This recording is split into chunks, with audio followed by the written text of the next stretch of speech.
Ludy Ramírez, extraordinaria mujer de la patria de Simón Bolívar, mantiene siempre una actitud y convicción que la convierte en una persona que aún con su discapacidad motora está siempre con las ruedas en la tierra. Nació un 20 de abril de 1967.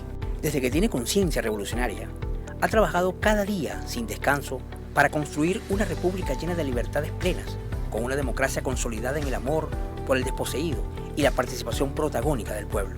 Ludy es licenciada en educación.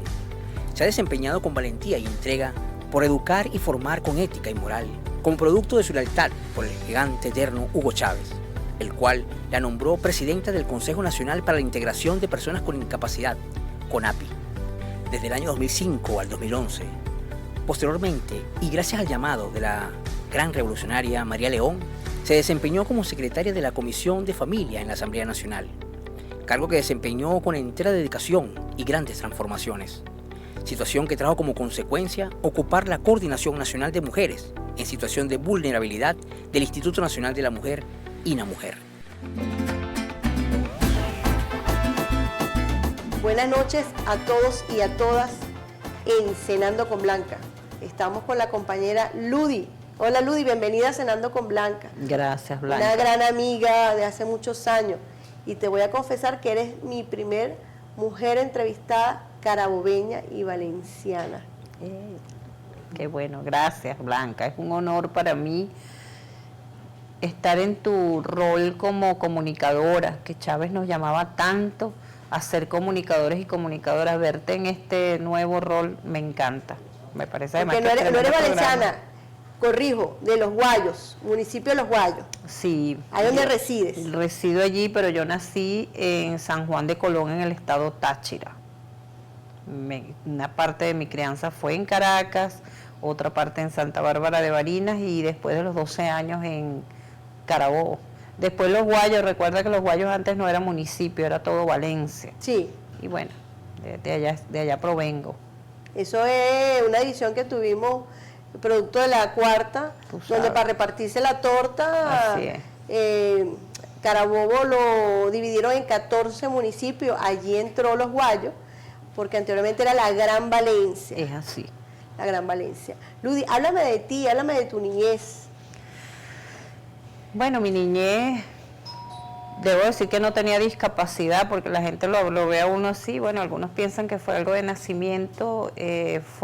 Nací en San Juan de Colón, estado Táchira, cuando tenía 6 meses. Mi madre fue, de aquella oleada de gente andina que se vino a Caracas en búsqueda de una mejor vida. Y parte de mi infancia transcurrió aquí. Estudié en el Colegio Fe y Alegría en Antímano. Vivíamos en Antímano, en el barrio del Carmen, arriba en el cerro, ¿oyeron? Y no me da pena esconder mi origen muy humilde, porque demuestra el esfuerzo de una familia como tantas familias venezolanas. Y posteriormente, a los 12 años, fuimos a Carabobo, Valencia. Allí me incorporo a la brigada de bomberitos. ¿Por qué Carabobo? Bueno, porque mi papá era un trabajador de la empresa General Motors, esa transnacional, que estaba aquí ubicada en Caracas. Y en aquellos años le informaron a la clase trabajadora que la empresa mudaba su planta a Valencia y que aquellos trabajadores que quisieran irse tenían que ir buscando vivienda en Valencia o Carabobo. Y mi padre fue uno de esos trabajadores que asumió ese llamado y nos fuimos a Valencia, nos fuimos de Antímano a Los Guayos, Carabobo. Y mi infancia la defino como una infancia feliz, plena, con la dicha de tener madre y padre, trabajadores ambos.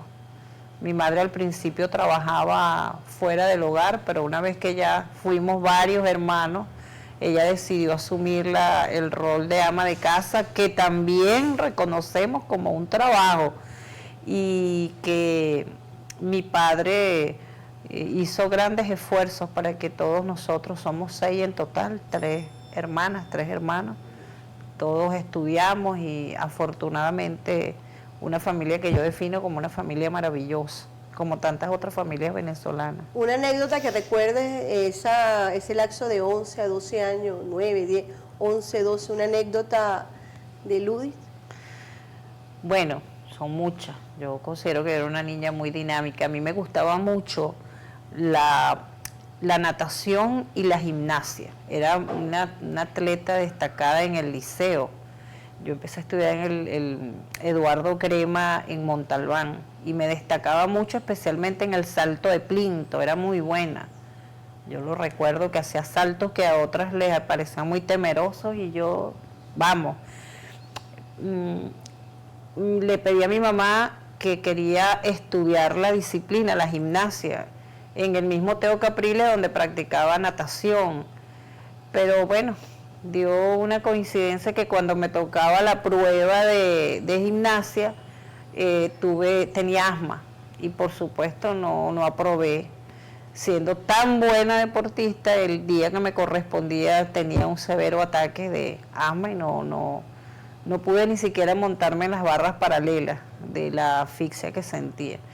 Y digo, bueno, se perdieron de una gran deportista, ¿viste? Porque yo era muy buena. Lo recuerdo siempre porque cuando veo esas grandes deportistas digo, bueno, a lo mejor pude haber estado allí en ese podio, pero ahora he estado en otros podios que tienen que ver más con la lucha por el bienestar colectivo de la gente con discapacidad, de las mujeres. Dios sabe por qué hace las cosas, hermana. Eres sobreviviente de la tragedia de los bomberitos de Valencia. Así es. Más o menos a los 17 años fue No, esa. antes. Sí, tenía 15 años, ya casi para los 16 años. Pertenecía a la Brigada de Bomberitos porque además siempre me gustó la música. Yo tocaba cuatro, mandolina, y cuando llego a Carabobo, tú sabes, unos adolescentes, quieres continuar lo que hacías en Caracas, no hayas por dónde, entonces alguien me habló de la Brigada de Bomberitos y le dije a mi mamá, mami, yo creo que me gustaría pues intentar allí a ver si se parece. Yo estudiaba aquí en Caracas en la Casa de la Juventud, en Caricuao. Entonces mi mamá me inscribió, di mi inicio, me gustó porque me dieron la oportunidad no solo de incorporarme en la brigada como tal, sino que además empecé a impartir clases de cuatro a esa corta edad y sentí que era muy fructífera mi estadía allí, me gustó bastante. Allí permanecí 2 años hasta que tuvimos el accidente. Para quienes no lo saben, la Brigada de Bomberitos de Valencia, un 18 de marzo de 1984, sale del galpón donde funcionaba, rumbo hacia Los Naranjos, en la parroquia Negro Primero. Sí, porque a veces hay gente que cree que eso es para otra parte. No, eso pertenece a Valencia. Sí. Y bueno, ya casi que llegando... Una parroquia agrícola, rural agrícola. Es correcto, que tiene... Muy bonita, hermosa esa muchas montañas y subes y bajas.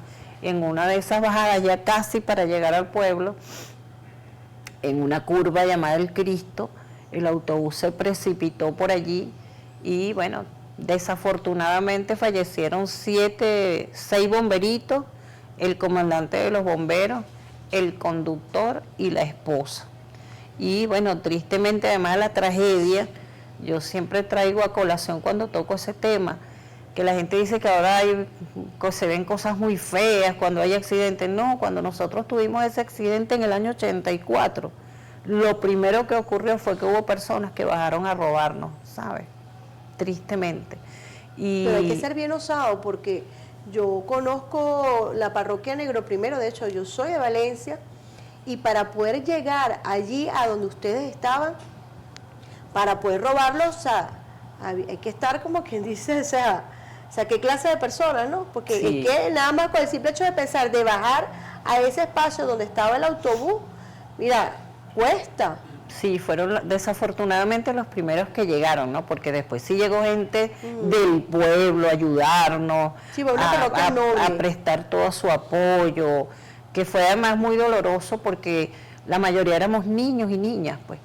Y bueno, y ahí había gente que estaba muriendo, porque parte de esos niños, si no murieron instantáneamente, murieron en el transcurso de ese mismo día, y eso trajo mucho dolor. Además, una historia que me impactó mucho, que me entero después, que el conductor y la esposa que iban con sus 3 niños en esa unidad fallecieron. Ellos dos, esos 3 niños quedaron huérfanos y fueron a parar a una institución del Estado. Fueron niños que crecieron institucionalizados. Y en un evento en el que estuve hace creo que unos 10, 15 años, algo así, se me presenta una niña, una muchacha como de 18 años con una bebé en los brazos. Y me dice que ella era la niña de 18 meses que sobrevivió, que su papá y su mamá murieron allí. Mira, me estremezco mucho tocando ese tema. Y que bueno, que ella transcurrió todos esos años en una institución porque ningún familiar se hizo cargo de esos 3 niños. Imagínate tú. Sí, fue duro. Fue una tragedia. Fue duro, o sea, que tuvo un mayor impacto que el que la gente ve al principio, ¿no? Un impacto muy profundo en todas esas familias. Además que algunos de nosotros quedamos, si bien es cierto que yo soy la única que no volvió a caminar, también hubo otros que quedaron con lesiones severas, permanentes, cicatrices. Además, cicatrices que no se te olvidan. Sí, la cicatriz del alma. Es así. De los recuerdos de ese momento, sí. Cuando se reviven es doloroso. Sí, la partida de los compañeritos, que eran amigos. Pero además de esto que te cuento de la gente que bajó, fueron pocos, ¿no? Fueron, además debo decir que fueron hombres. No tengo nada contra los hombres. Yo señalo esto porque tuvieron la osadía de bajar, arrebatarnos cosas que eran nuestras en medio de lesiones tan severas. Y bueno, eso quedó también como una huella, creo que no solo en mí, cuando he conversado con otros compañeros que sobrevivieron y compañeras, recuerdan también algo de eso. Vamos a una pausa y ya regresamos en Cenando con Blanca con la camarada heroína Ludis Ramírez Pineda. Cenando con Blanca, conoceremos la cultura de mi patria. Cenando con Blanca, conoceremos la cultura de mi patria. Regresando a esta segunda pausa con más de Cenando con Blanca y la camarada Ludis Ramírez. Estábamos en lo que fue la tragedia de los bomberitos de Valencia. Eso fue una tragedia donde enlutó al Estado Carabobo y nacionalmente. De verdad que fue algo que fue bien doloroso en aquel momento, Ludi. Sí, recientemente, porque cada 18 de marzo se cumple un aniversario, se desarrollan algunas actividades. En aquellos años el que era presidente era un hombre muy asiduo a los licores, que era Jaime Lucinchi, y el hombre declaró 3 días de duelo nacional. Eso habla del impacto que tuvo la tragedia.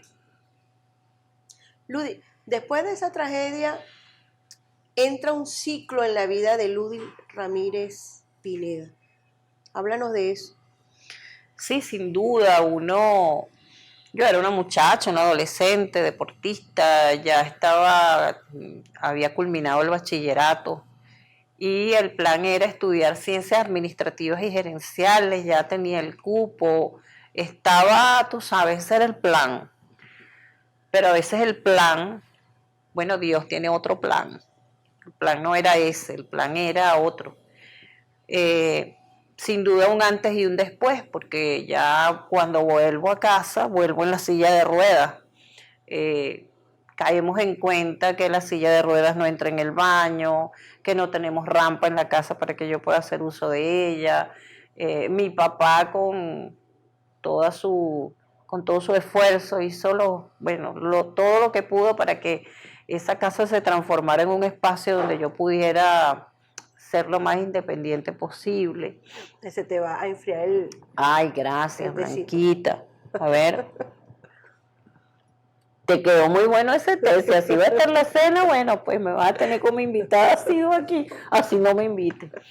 Mira, fue sin duda impactante. Un adolescente con pocas herramientas para enfrentar momentos difíciles. Creo que una de las cosas duras fue ver cómo...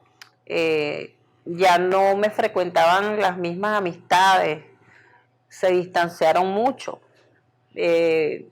el tiempo me dio la madurez para entender que también para esos muchachos y muchachas era muy difícil ver a su amiga ya no caminaba y probablemente no tenían la forma, no sabían cómo encarar que ahora ya Ludy no camina, que Ludy se la pasaba dando brincos y bailando, me encantaba bailar. ¿Qué bailaba, Ludy? Mira, yo no sé si te acuerdas de que ella estaba estudiando con una compañera que daba clases de, no era aeróbics, ¿cómo era que se llamaba? Eso tenía otro nombre. Y la aeróbic estaba muy de moda en ese momento. Sí, Yo sí, practiqué aeróbic. pero era algo muy similar, era muy físico, muy gimnástico. Y me gustaba mucho bailar salsa, mana, porque yo iba de un barrio de Caracas y yo era muy rumbera, yo no podía, escuchaba todavía en la silla, te diré. Nuestro presidente es salsero. Pero te diré que en la silla de ruedas yo no puedo escuchar salsa porque tú me vas a ver para allá y para acá moviéndome. Y de la buena, de la brava, de la que incluso Venezuela tiene cantantes muy buenos en ese estilo. Y bueno, me tocó readaptarme, ¿sabes? Repensarme. ¿Qué voy a hacer ahora? Mi mamá fue tremenda aliada. Mi mami, toda mi familia, mi papá, pero mi mamá como en la cabeza, Pastora Pineda. Pastora Pineda Chacón. Mi mamá me decía cuando ella me vio que ya no iba a volver a caminar. Claro, fue duro pensar que su hija mayor, a quien ella se había imaginado de otra manera, médica, ella se imaginaba, tú sabes, ¿no? Recibir en aquellos momentos blanca gente que le decía, uy, cuánto lo siento, que tu niña te quedó inválida, eso eran los términos, éramos inválidos porque así nos concebían, y el que quedaba en una silla, la gente lo ve en una silla de ruedas, o cualquier discapacidad, la gente pensaba que hasta allí llegó su vida, ¿no? Recibir toda esa información en tan poco tiempo, sin tener las herramientas para enfrentarlo, no fue nada fácil. Tocó, bueno, eso, repensarse. Mi mamá me llevaba libros al hospital. No habían centros de rehabilitación como ahora, que cada comunidad tiene su CRI. Antes no. El que tenía un accidente en cualquier parte del país tenía que venir a Caracas. Lo que implicaba para la familia, te podrás imaginar, ¿no? Una cuota de sacrificio, la separación de la familia, o sea, todo un temazo. Y bueno, pasamos por ese proceso un año, yo aquí en Caracas, en el Pérez Carreño. Vuelvo, mi mamá ya me traía libros mi mamá me inscribió en ese tiempo ya existía la universidad esta que es a distancia, ¿cómo es que se llama? Una universidad, no recuerdo exactamente el nombre. Ella me inscribió para estudiar administración, me dijo, mientras estás aquí no vas a perder tiempo, vale, y esa me llevaba los libros así, y yo tenía que, además de mi terapia, dedicarme a estudiar. Avancé así como 5 semestres en la universidad. Pero bueno, cuando salí me di cuenta que yo quería clases presenciales, yo quería ir a la universidad. Fui al tecnológico donde te había dicho que me había inscrito antes del accidente y cuando miré así, mana, me di cuenta de algo de lo que la gente comúnmente no se da cuenta, escaleras por todas partes, no tenía cómo moverme en la silla. Yo dije, la vida no, de otra forma. Claro, así es, así es. Por eso es que nosotros cuando trabajamos con la gente que no tiene discapacidad, entendemos que hay que pasar por un proceso de no solo sensibilización, toma de conciencia y compromiso de la persona, porque no es fácil para el que no está así entender cómo puede ser. Claro, porque la vida no fue construida para las personas con alguna discapacidad o con discapacidad, y aparte de eso que nosotros, todos los seres humanos, tenemos una discapacidad, bien sea visual, bien sea, y uno tiene que preparar también al mundo para uno enfrentar esa etapa. No sabes, no hay una vacuna. El COVID tiene vacuna, el sarampión, pero un accidente, una enfermedad imprevista, un hecho de violencia que te deje con discapacidad, eso no tiene una vacuna. Hay que trabajar mucho en la prevención, sin duda, pero hay cosas que suceden y no las puedes evitar, pues. Y la vida te cambia, pero sin duda lo que más afecta es el prejuicio de la gente, no cabe duda. No cabe, bueno, no camino, pero entonces la gente que está a tu alrededor. Ni te cuento cuando tuve mi primer novio estando en silla de ruedas. Eso iba, tu primer amor.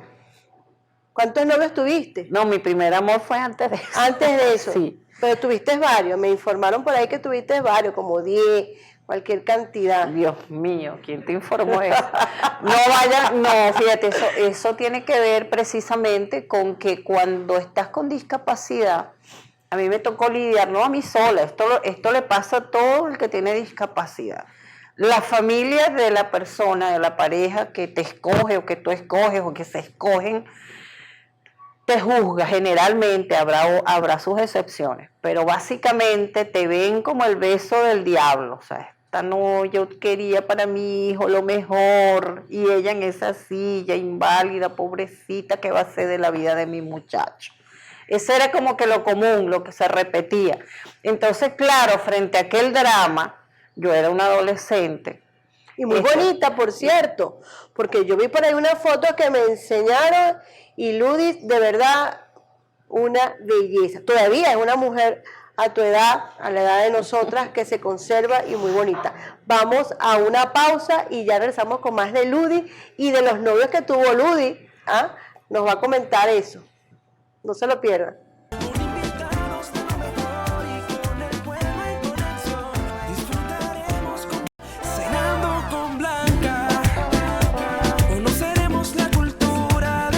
Bueno, regresando, enseñando con Blanca y Ludith. Ludith, quedaste en el aire de hablarme de la suegra, de los novios.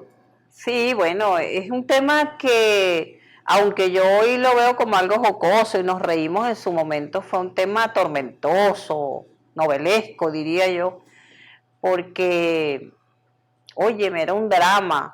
Pero es que el nivel de conciencia del pueblo venezolano en ese tiempo era ese, era vernos como personas que no teníamos futuro productivo, que íbamos a hacer una pesada carga, e incluso, Blanca, hay libros de la época que se refieren a las personas con discapacidad, que además de la terminología terrible, inválido es algo que no vale nada. Y asexuado. Y asexuada. Porque también la persona con discapacidad y más en una silla de ruedas, lo tilda como asexuado. Y tú tienes dos hermosas niñas, que es Estrella y Lucero. Y aparte de eso tienes un excelente hombre que te ha valorado y que ha estado contigo hasta no hace mucho. Y bueno, es un compañero de vida. Aparte no, que hace mucho no, todavía. Todavía está en este estudio para que sí, sepan. Y un hombre hermoso, los ojos verdes, bello, y más allá físicamente de alma. Bello de alma, hemos sido compañeros y compañeras. Porque aquí sí tengo que decir algo. En una oportunidad estuvimos en un auditorio y alguna compañera cuando lo presentó, de algún modo, yo sentí que exacerbaba mucho el hecho de que él está con ella, y yo le dije, no, ya va, pero es que yo también soy una buena compañera, hemos coincidido. El tema es que tenemos que superar los prejuicios, los tabúes. Cuando un hombre y una mujer se encuentran, más allá de su color de piel, de su condición física, son dos seres humanos que pueden o no coincidir en cosas y pueden o no proponerse una historia de amor o una aventura provisional, qué sé yo, lo que les dé la gana. Lo que sí creo que es importante, y eso es lo que he defendido en relación a la gente con discapacidad, es que no nos pueden tachar de improductivos, y menos después de Chávez, porque el comandante Chávez nos dio los cimientos para que nosotros podamos construir una vida plena. Ya queda de cada quien aprovechar las ventajas de la revolución bolivariana, sus ofertas de estudio, de trabajo. Sin duda alguna, Blanca, y me vengo al presente, estamos enfrentando una guerra económica terrible, unas medidas coercitivas unilaterales que sin duda alguna han impactado con muchísimo más fuerza a las personas con discapacidad, y aquí tengo que hablar de las mujeres que tienen a su cargo a personas con discapacidad, porque las veo como el sector más duramente golpeado, han sido incomprendidas a veces hasta, y tenemos que decirlo como una autocrítica, como con nuestra propia militancia revolucionaria. ¿Recuerdas aquellos años 2015, 16, 17, creo que 2016, 17, 18, que el tema alimentario se complejizó tanto, que había que hacer la cola para buscar los alimentos?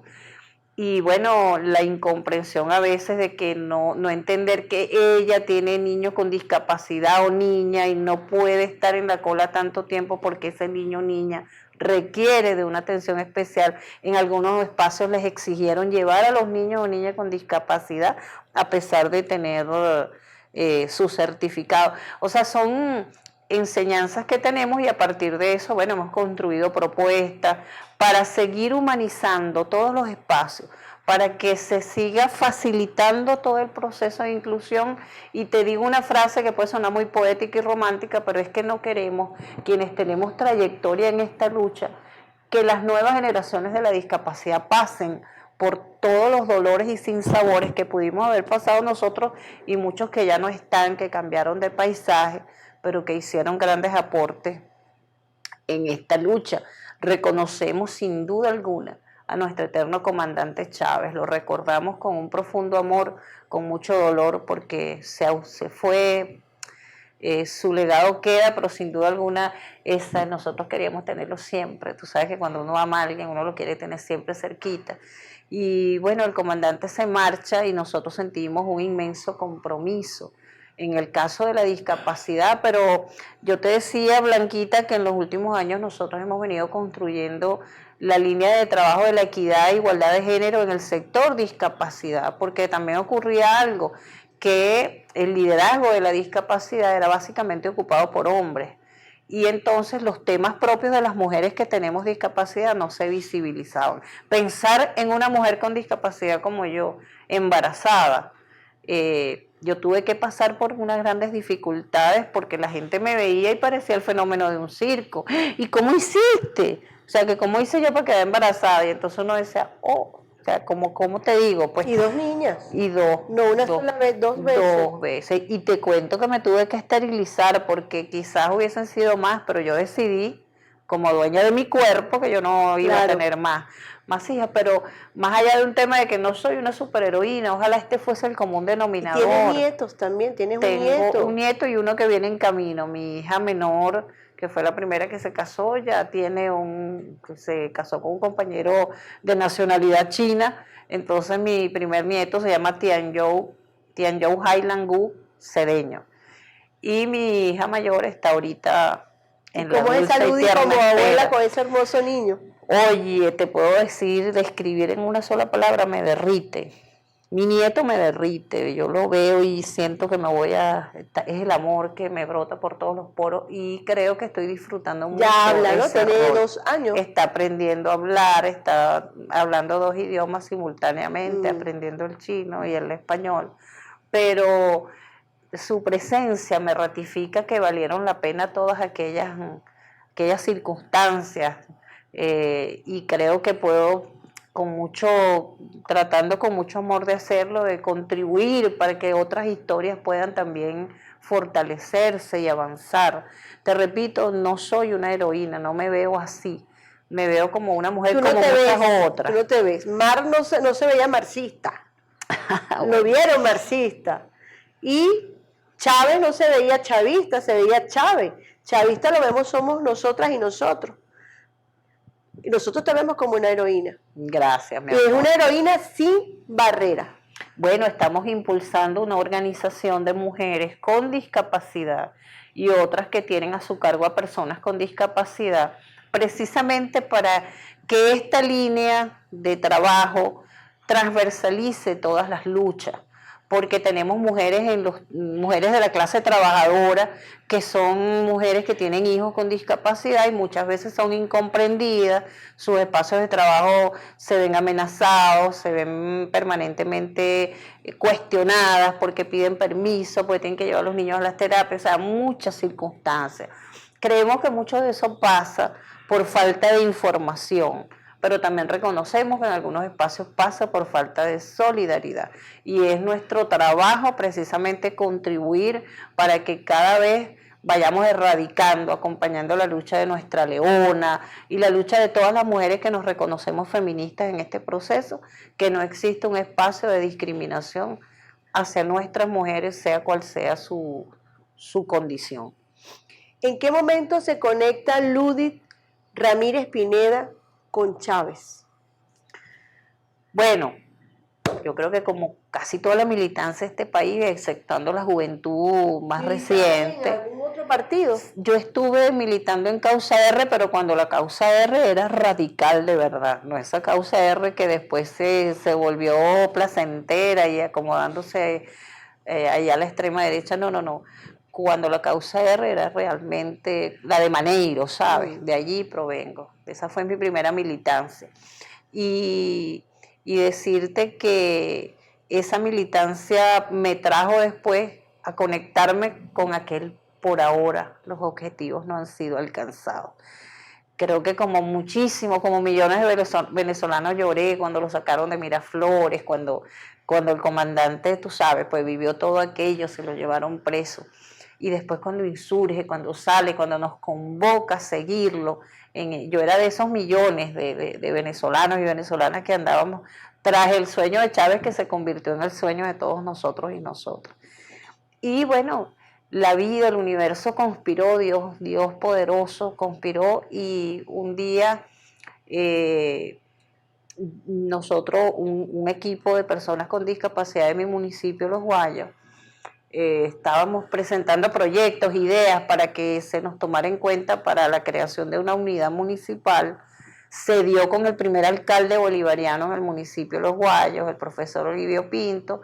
Creamos la unidad municipal de la discapacidad y esa unidad se convirtió en una referencia nacional, porque logramos incluso incorporar un autobusito con rampa hidráulica y hacemos muchas cosas con esa unidad. Y veníamos mucho a Caracas, además, a canalizar cosas. Y en ese transitar, bueno, un día me pidieron mi síntesis curricular porque el comandante Chávez iba a hacer algunas transformaciones, lo que es común en ese nivel de gobierno. Y un día me llaman a mi casa y el comandante Chávez te designó presidenta del CONAPDIS. En aquel tiempo era CONAPI, porque era el Consejo Nacional para la Integración de Personas Incapacitadas. Para ese momento de la revolución todavía no habíamos hecho el cambio. ¿No habían corregido eso? No, después fue que vino la aprobación de la ley para las personas con discapacidad. Bueno, vamos a una pausa y ya regresamos con más de Ludy Ramírez Pineda. Y ya tú sabes, es Blanca Rodríguez.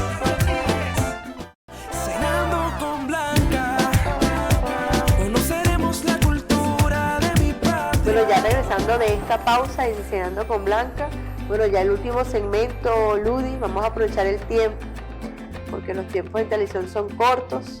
Sí. Quedamos allí sobre tu responsabilidad en el CONAPI. Sí, estuve en CONAPI, después eso se convirtió en el CONAPDIS después de la aprobación de la ley, pero me preguntabas cómo conocí a Chávez. Bueno, después de eso tuvimos distintos encuentros, pero hubo uno muy especial que fue en el marco de un aniversario de la Misión Madres del Barrio, donde sorpresivamente a mí me suben al presidio al lado del comandante, y él, creyendo que yo era una madre del barrio, me pregunta que cómo se llaman mis hijas, pero eso fue como él allí en secreto porque me tenía ahí al lado, pues eso no estaba saliendo al aire ni se estaba escuchando. Y cuando yo le dije que yo era la presidenta del CONAPI y que ya yo tenía 2 hijas, él se emocionó como mucho, se interesó mucho en el tema de saber que él había designado a una mujer con discapacidad al frente de un organismo nacional y me pidió que asumiera un derecho de palabra. Y se enganchó tanto con mi intervención, yo le señalé algunos elementos que creo que eran vitales en aquel momento histórico, dónde estaba la discapacidad y hacia dónde queríamos transitar. Le hablamos de que necesitábamos la aprobación de la nueva ley y por qué no queríamos que se nos dijeran inválidos ni incapacitados. Todo eso lo lee, era un debate nacional y yo en ese momento encarné el sentir de ese pueblo con discapacidad. Y el comandante, mira, se enganchó de inmediato. Tan es así que a partir de ese momento en cada encuentro donde él me visibilizaba, llegaba, me preguntaba dónde estamos, y se entusiasmó mucho. Él mismo dice que se repensó en su visión de la discapacidad, porque él también en algún momento había pensado en una forma muy clínica, ¿no? Muy viéndonos más bien como personas que estamos enfermas, y que él reconoce que, óyeme, que había reaccionado, oye, no es verdad. Y después cuando él iba al exterior, que él encontraba personas con discapacidad, les decía, son personas antes que nada, que tienen discapacidad. Y cuando vino al país este cantante italiano que tiene discapacidad visual, oye, se me escapó el nombre de él lo recibió en Miraflores, Andrea Bocelli, y me llamaron que fuera con él, que él me estaba llamando en su despacho para recibir a Bocelli, o sea que hubo experiencia, más allá de un tema de ego o temas personales, es que el comandante Chávez se encariñó con esta lucha y asumió, este es un sector altamente valioso, imagínate tú lo maravilloso, haber vivido eso tan cerca con el comandante Chávez. Si Ludi no hubiese conocido al comandante Chávez y no te hubieses conectado con ese gran hombre,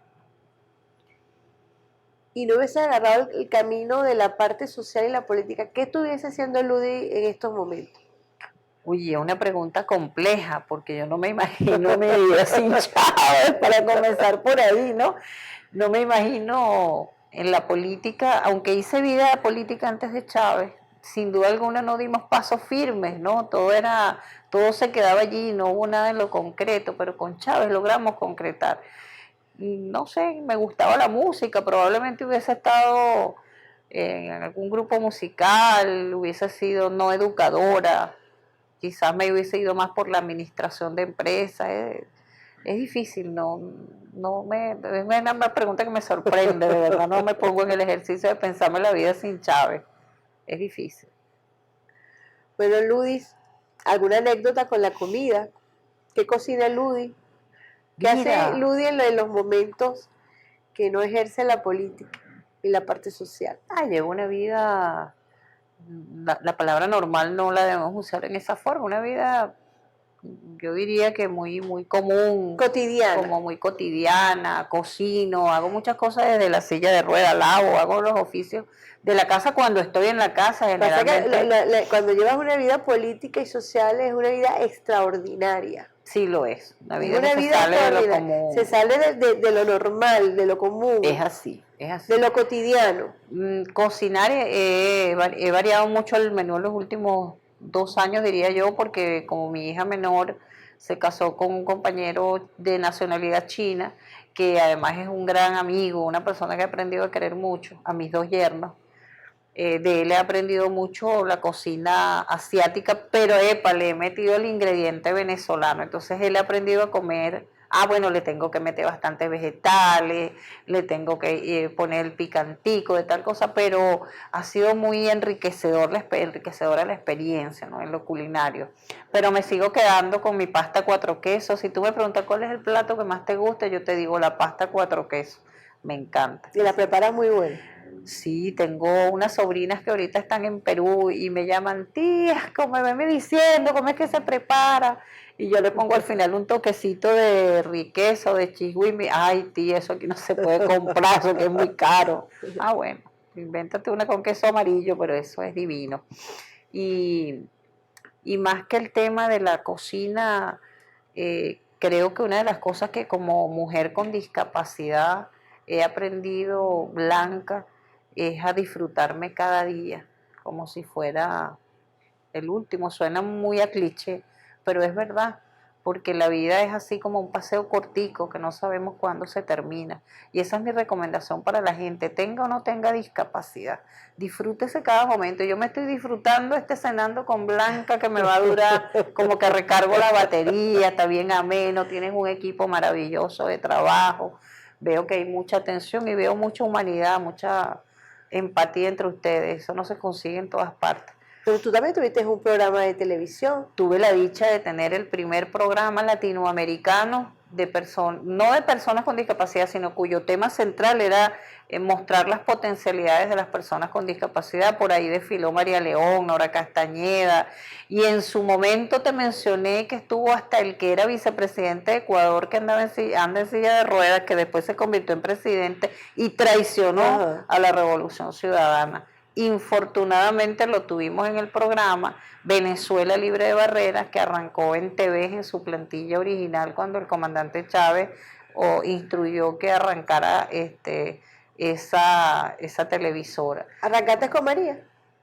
Con María León. Yo también arranqué con María León, nuestra madre. Nuestra madre política, nuestra madre De amada. hecho eres mi hermana gracias a la revolución, Nos unimos. gracias a Chávez y gracias a María León, Así la Leona. es. A ti, Blanca, me han unido muchos momentos muy bonitos, algunos difíciles, pero hemos mantenido nuestra amistad. Yo creo que eso tiene un alto valor como políticas y como amigas, porque más allá del tema político, que hay gente que dice no me gusta la política, eso tiene que ver con la visión que usted tiene Claro. de sí mismo, como ser humano. La política es hermosa, lo que no es la politiquería. Eso, tú lo ejerces desde tu humanidad, y en Revolución la forma de ejercer la política es desde la humanidad. Si no es así, usted está en el espacio equivocado. Y yo creo que eso es lo que ha permitido que sigamos viéndonos y nos alegremos cuando nos vemos, nos abrazamos. A lo mejor no nos podemos ver todos los días, pero yo celebré verte en el 5º Congreso del Partido Socialista Unido de Sí, Venezuela. lo vimos ahorita muy recientemente. Nos vimos y nos abrazamos, teníamos tiempo sin vernos, y allí vi